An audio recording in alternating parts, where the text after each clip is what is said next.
ബോച്ചയെ ED പിടിക്കുമ്പോൾ ബോച്ചയെ ED പിടിക്കുമ്പോൾ എന്ന ചോദ്യം ഉയരുമ്പോൾ തന്നെ അതിനുള്ള മറുപടി ഇതാ വന്നു കഴിഞ്ഞു. ഒരു പുട്ടും സംഭവിക്കത്തില്ല എന്ന്. ഇപ്രകാരമുള്ള ഒരു മറുപടിക്ക് കാരണം ബോച്ച എന്ന പേരിൽ സെൽഫ് പ്രൊമോഷൻ നടത്തുന്ന കോലക്കേടിന്റെ ആശാൻ ബോബി ചെമ്മണ്ണൂർ 100% നീതിമാനായ മനുഷ്യൻ ആയതുകൊണ്ടോ അദ്ദേഹം ചെയ്യുന്നതെല്ലാം നിയമപരം ആയതുകൊണ്ടോ അല്ല, മറിച്ച് ഇതിനു മുമ്പ് നമ്മുടെ മുൻപിൽ നടന്നുകൊണ്ടിരിക്കുന്ന അനുഭവങ്ങളുടെ പശ്ചാത്തലത്തിലാണ് ഒരു പുട്ടും ഈ വിഷയത്തിൽ സംഭവിക്കത്തില്ല എന്ന് പറഞ്ഞത്. സ്വർണ്ണക്കടത്ത് കേസിൽ ഇഡി ആദ്യം വലിയ ഷോ നടത്തി. എന്തൊക്കെ പ്രഹസനങ്ങളായിരുന്നു. ഒടുവിൽ ഒരു പുണ്ണാക്കം നടന്നില്ല. ഒടുവിൽ വാദിപ്രതിയായി ഇപ്പോൾ കോടതിയിലും നാണം കെട്ടു. കരുവന്നൂർ തട്ടിപ്പിൽ സഹകരണാപകരണം നടത്തിയ തീവട്ടികളെ ഒലത്തിക്കളയും എന്ന് പറഞ്ഞു. ഒരു മലരും സംഭവിച്ചില്ല. സുവിശേഷ കൊള്ളയുടെ മറവിൽ 10,000 കോടിയുടെ കള്ളപ്പണ ഇടപാട് നടത്തിയ ഹവാല രാജ, ക്രൈസ്തവവൽക്കരണത്തിനെന്ന പേരിൽ കടലാസ് ട്രസ്റ്റുകൾ ഉണ്ടാക്കി ഹവാല ഇടപാടുകൾ നടത്തിയ രാജ്യാന്തര തീവട്ടിയായ നിപ്പിൽ ബിഷപ്പായി മാറിയ തീവട്ടി ബിഷപ്പിനെ സ്വത്തുക്കൾ കൈക്കലാക്കുവാൻ കഴിഞ്ഞിടെ പട്ടിയെ കൊല്ലുന്നത് പോലെ വണ്ടിയിടിപ്പിച്ച് കൊന്നിരുന്നു. ഇവന്റെ കേരളത്തിലെ ആസ്ഥാനത്തിൽ നിന്ന് ഇഡി കണ്ടെടുത്തത് 1000 കോടിയുടെ ഹവാല പണമായിരുന്നു. പിന്നീട് ഈ കേസ് ആവിയായി എന്ന് മാത്രമല്ല, എല്ലാ അന്വേഷണവും ഏതാണ്ട് അവസാനിപ്പിച്ച മട്ടിലാണ്. പിന്നീട് തീവട്ടി വിജയന്റെ മകളുടെ കടലാസ് കമ്പനിയിലേക്ക് CMRL കോടികളുടെ പണം മാസപ്പടിയായി കൊടുത്തു എന്ന കേസിലും ഇഡിയും സീരിയസ് ഫ്രോഡ് ഇൻവെസ്റ്റിഗേഷൻ ഏജൻസിയും അന്വേഷണം നടത്തുവാൻ തുടങ്ങിയിട്ട് വർഷങ്ങൾ കഴിഞ്ഞിട്ടും ഒരു തൈരും ഈ വിഷയത്തിൽ ഇതുവരെ സംഭവിച്ചിട്ടില്ല. അതുപോലെ ദക്ഷിണ കേരള മഹായിടവകയിലെ മഹാതീവട്ടി ധർമ്മരാജ റസാലം ലവന്റെ ശിങ്കടികളും കോടികളുടെ കള്ളപ്പണ ഇടപാട് നടത്തി എന്ന കേസിൽ ഇഡി മുടിഞ്ഞ അന്വേഷണം നടത്തിയെങ്കിലും പിന്നീട് ഇവർ മാമനും മച്ചാന്മാരും ആയത് നമ്മൾ കണ്ടതാണ്. അതുപോലെ ലോട്ടറി രാജ സാന്റിയാഗോ മാർട്ടിനെതിരെ ഇഡി അന്വേഷണം പ്രഖ്യാപിച്ചിരുന്നു. എന്നിട്ട് ഇപ്പോൾ എന്ത് സംഭവിച്ചു? ഒരു പുല്ലും സംഭവിച്ചില്ല എന്ന് മാത്രമല്ല, മാർട്ടിൻ തൻ്റെ ലോട്ടറിക്കുള്ള നിർബാധം തുടരുകയും ചെയ്യുന്നു. അതുകൊണ്ടാണ് അല്പം നൊസുള്ള പോലെ കൊലക്കേട് കാണിക്കുന്ന ബോബി ചെമ്മണ്ണൂരിനെതിരെ നടക്കുന്ന ഈ ഇഡി അന്വേഷണത്തിൽ ഒരു പുട്ടും സംഭവിക്കത്തില്ല എന്ന് പറഞ്ഞത്. കാരണം പെട്ടെന്ന് പണി മേടിക്കാതിരിക്കാനുള്ള, ഇവരെ വരുതിയിലാക്കാനുള്ള വിരുതൊക്കെ ബോബിയുടെ കയ്യിൽ അത്യാവശ്യമുണ്ട്. കാരണം അമേദ്യം തിന്നാത്ത പട്ടിയുണ്ടോ എന്ന യാഥാർത്ഥ്യം പോലെയാണ് ജോർജ് കുട്ടി വാങ്ങാത്ത രാഷ്ട്രീയക്കാരും ഏമന്മാരും ഉണ്ടോ എന്ന ചോദ്യവും. പൊട്ടിയ പട്ടം പോലെ പറക്കുന്ന ബോബി ഒരു ദിവസം ഏതെങ്കിലും കുറ്റിക്കാട്ടിൽ വീഴുമെന്ന് ഉറപ്പാണ്. പക്ഷേ കുറേ കാലം കൂടി പോകാനുള്ള വെടിമരുന്ന് അദ്ദേഹത്തിൻ്റെ കയ്യിലുണ്ട് എന്ന പ്രതീതി ജനിപ്പിക്കുവാൻ അദ്ദേഹത്തിന് കഴിഞ്ഞിട്ടുണ്ട്. ഇപ്പോൾ ബോബിക്കെതിരെ പണി കൊടുത്തിരിക്കുന്നത് 3 കൂട്ടരാണ്. ഒന്ന്, കോപ്പറേറ്റീവ് ക്രെഡിറ്റ് സൊസൈറ്റി രംഗത്തെ ഇദ്ദേഹത്തിൻ്റെ പ്രതിയോഗികൾ. ഉയർന്ന പലിശ വാഗ്ദാനം ചെയ്ത് ഇദ്ദേഹം നിക്ഷേപം സ്വീകരിക്കുന്നു, ഈ തുകയെല്ലാം ഇദ്ദേഹം വകമാറ്റി ചെലവഴിക്കുന്നു എന്നതാണ് ഇവരുടെ പരാതി. അങ്ങനെയല്ല എന്ന് ബോബിക്ക് രേഖാമൂലം തെളിയിക്കുവാൻ സാധിച്ചാൽ ബോബിക്ക് ഒരു പുല്ലും പേടിക്കേണ്ട. മറിച്ചാണെങ്കിൽ കുറെ കാശിറക്കേണ്ടി വരും, അപ്പോഴും പേടിക്കേണ്ട. ബോബി നിക്ഷേപം സ്വീകരിച്ചിരിക്കുന്നവർക്ക് പലിശ ഇപ്പോൾ കൃത്യമായി കിട്ടുന്നുണ്ട്, പിന്നെ അവർ എന്തിന് പരാതിപ്പെടണം?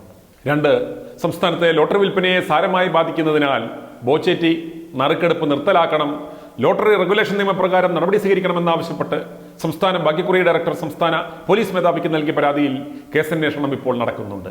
കേരളത്തിലെ പാവങ്ങൾക്ക് പ്രതീക്ഷ നൽകി അവരെ മൊത്തത്തിൽ വലിപ്പിക്കാനുള്ള കുത്തക സംസ്ഥാന ലോട്ടറി വകുപ്പിനാണ്.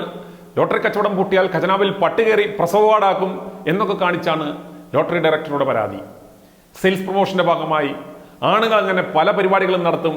നീയൊക്കെ സർക്കാർ ചെലവിൽ ആഫീസിൽ ചൊറികുത്തിയിരിക്കുമ്പോൾ, മൊബൈലിൽ തേച്ചുകൊണ്ടിരിക്കുമ്പോൾ, സ്വറപറഞ്ഞുകൊണ്ടിരിക്കുമ്പോൾ ഇതിലും നല്ല ആശയമുണ്ടാക്കിയാൽ ബോച്ചയ്ക്കും മേലെ പോകാമെന്ന് വിവരമുള്ള ഒരു ജഡ്ജി പറഞ്ഞു കൊടുത്താൽ ആദിയാകുന്ന ഒരു കേസ് മാത്രമാണിത്. 40 രൂപയ്ക്ക് തേയിലപ്പൊടി മേടിക്കുമ്പോൾ 100 രൂപയുടെ നറുക്ക് കിട്ടുമ്പോൾ ഉപഭോക്താവ് പരാതി പറയുമോ? ഒരിക്കലുമില്ല. ഇനി ഈ വിഷയത്തിൽ ബോബി ചെമ്മണ്ണൂരിന്റെ പ്രതികരണം എന്താണെന്ന് നമുക്ക് കേൾക്കാം. എൻ്റെ സ്ഥാപനങ്ങളിലെ ഇഡി പരിശോധന നടത്തിയിട്ടില്ല. ഇഡി നോട്ടീസ് അയച്ചിരുന്നു. അതിപ്പോൾ 1 മാസം മുമ്പ്, കഴിഞ്ഞ മാസം മറ്റോ ആണ്. അത് അതിൻ്റെ ഡീറ്റെയിൽസും കണക്കുകളൊക്കെ വിളിപ്പിച്ചു. എല്ലാ കണക്കുകളും കാര്യങ്ങളൊക്കെ കൊടുത്തു. വളരെ സംതൃപ്തരാണ്, കുഴപ്പങ്ങളൊന്നും ഇല്ല. ഈ മാസം അത് ക്ലോസ് ചെയ്യാനിരിക്കുകയാണ്. അതാണ് ഇതിനെ സംബന്ധിച്ച് ഏതോ ഒരു ചാനലിൽ ഇതിനെക്കുറിച്ചിട്ടൊരു വാർത്ത കണ്ടു ഞാൻ. അതിൽ ഇഡി ഇപ്പോൾ വിളിപ്പിക്കുന്നത് കേരളത്തിൽ തന്നെ 800ഓളം പേർക്ക് നോട്ടീസ് കൊടുത്തിട്ടുണ്ട്. റെസ്റ്റോറൻറ്റിന് വരെ നോട്ടീസ് കൊടുത്തിട്ടുണ്ട്. ഇവൻ 2 ജ്വല്ലറിയുള്ളവർക്ക് നോട്ടീസ് കൊടുത്തിട്ടുണ്ട്.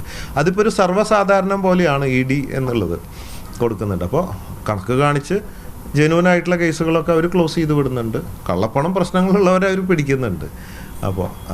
അപ്പോൾ പക്ഷേ ഇഡി അന്വേഷിക്കുമ്പോൾ ഇവിടെ ഒരു കുപ്രചരണം ഇതിൻ്റെ കൂടെ നടക്കുന്നുണ്ട്. അതായത് ബോച്ചേറ്റി ലക്കി ഡ്രോ എന്നതിനെ കുറിച്ചിട്ട് വലിയ തട്ടിപ്പും വെട്ടിപ്പുമാണ് ഇ ഡി അന്വേഷിക്കുന്നു. ഫിജി കാർട്ടിനെ കുറിച്ച് ഇ ഡി അന്വേഷിക്കുന്നു.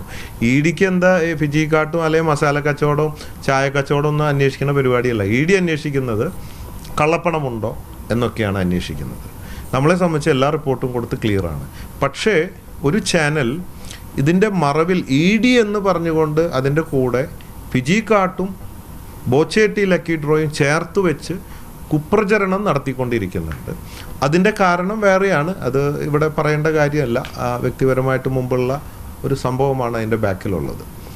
അപ്പോൾ ഇതാണ് ഇതിൻ്റെ വിഷയം. ഇ ഡി എല്ലാവരും വിളിപ്പിക്കും, ആർക്ക് വേണേൽ പോവാം, അവിടെ പോയി നമ്മുടെ കാര്യങ്ങൾ. സെയിൽ ടാക്സ് വരാറുണ്ട്, GST വരാറുണ്ട്, എല്ലാ ഡിപ്പാർട്ട്മെൻറ്റുകളും ബിസിനസ്സുകാർക്കൊക്കെ വരും. നമ്മൾ തെറ്റ് ചെയ്തിട്ടുണ്ടെങ്കിൽ അവർ ഫൈൻ ഇടും, തെറ്റ് ചെയ്തില്ലെങ്കിൽ ക്ലീനായിട്ട് ക്ലോസ് ചെയ്ത് റിപ്പോർട്ട് തരും. അതാണ്. ബോബിയെ പൂട്ടാനിറങ്ങുമ്പോൾ ഇതിലും തരികടകൾ കാണിക്കുന്ന എത്രായിരം തീവെട്ടികൾ ഈ സംസ്ഥാനത്തുണ്ട്. അവരെ നന്നാക്കാൻ അല്ലെങ്കിൽ അകത്താക്കാൻ ഇഡിക്ക് സാധിക്കുമോ എന്നതാണ് ജനങ്ങളുടെ ചോദ്യം. മാത്രമല്ല, സോഷ്യലി റെസ്പോൺസിബിളായ പല കാര്യങ്ങളും പല സേവനങ്ങളും അവർക്ക് ബോബിയിൽ നിന്ന് കിട്ടുന്നുണ്ട്. സംസ്ഥാന സർക്കാരിലെ തീവെട്ടികളെക്കാളും എന്തുകൊണ്ടും ഭേദമാണ് ബോബി ചെമ്മണ്ണൂർ എന്നാണ് അവർ പറയുന്നത്. ബോബി ചെമ്മണ്ണൂരിന്റെ കോലക്കേടുകൾ അസഹനീയമാണെങ്കിലും ഇയാളുടെ ഗിമ്മിക്കുകൾ കൊണ്ട് കുറെ ആളുകളെ ഇദ്ദേഹത്തിന്റെ ഫോളോവേഴ്സ് ആക്കുവാൻ സാധിച്ചിട്ടുണ്ട്. വന്ന് ബോബി ചെമ്മണ്ണൂരിനുള്ള വിശ്വാസ്യത പോലും ഇപ്പോൾ ഇഡിക്കില്ല എന്ന് ചുരുക്കം. ഒരു കേന്ദ്ര ഏജൻസിയുടെ വിലയും വിശ്വാസ്യതയും നഷ്ടപ്പെട്ടത് എങ്ങനെയാണെന്ന് വിശദീകരിക്കുവാൻ മാത്രമാണ് ഞങ്ങൾ ഇന്ന് ഈ ഉദാഹരണം എടുക്കുന്നത്. i2i News, an eye for truth. i2i News subscribe ചെയ്തിട്ടില്ലാത്തവർ ഇപ്പോൾ തന്നെ സബ്സ്ക്രൈബ് ചെയ്യുക. നോട്ടിഫിക്കേഷൻ ലഭിക്കുവാൻ ബെൽ ബട്ടണും അമർത്തുക.